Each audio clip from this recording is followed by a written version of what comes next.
let's talk about when the concept of manifestation developed, what teachings it borrowed from, and how it is used to manipulate others.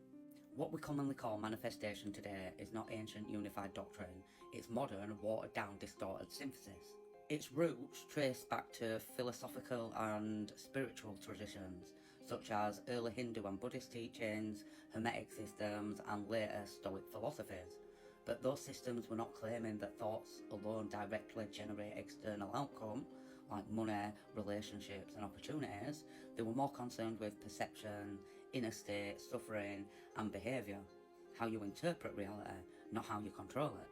Now, it's something that became distorted over hundreds and hundreds of years of colonisation, but the shift truly happened in the 1800s with things like the New Thought movement. You see, this has been a typical practice in the European colonisation tactics, taking teachings that are rich with wisdom and distorting it into something sellable. And then over hundreds of years, the witch's piss becomes the premium brew. This is where the idea begins to morph from your mind shapes your experience into your mind shapes reality itself. And figures associated with these movements started prompting belief as a casual force in external success, often supported by anecdotal stories rather than controlled evidence. This is what laid the groundwork for what we now see repackaged in modern manifestation culture. Then, in the late 1900s, especially after books like The Secret became popular, manifestation was reframed and dressed in the language of science. Concepts from quantum physics, neuroscience, and psychology were selectively borrowed and stripped of their technical meaning.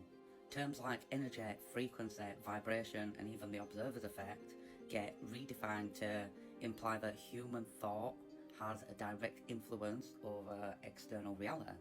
But in their actual scientific context, these ideas do not support that conclusion. Quantum effects do not scale to everyday life. Neuroscience explains attention and behaviour rather than external causation, and psychology phenomena, like the placebo effect, usually show how mental state can affect physical biology with constraints. Now, this is where the mechanism of manipulation becomes clear, because the model is constructed in a way that avoids accountability. Success is framed as proof that manifestation works, while failure is framed as a flaw in the individual, like incorrect beliefs, misaligned, resistant, and steps behind. That creates a closed loop because the system can never be falsified, because any outcome can be interpreted as confirmation.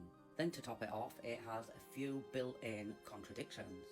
People are told they can control outcomes with their thoughts, while simultaneously being told to detach from the outcome to embrace uncertainty.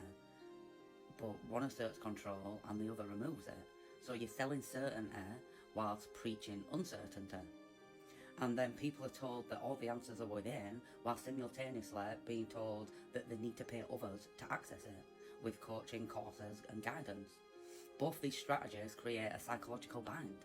And from there, it becomes commercially useful, because by tying results to internal states that can't be objectively measured, practitioners can continuously sell guidance, courses, alignment processes, without ever having to demonstrate consistent, replicated outcomes. And that's because the lack of clear definitions and measurable standards is not accidental. It's what allows the model to sustain itself.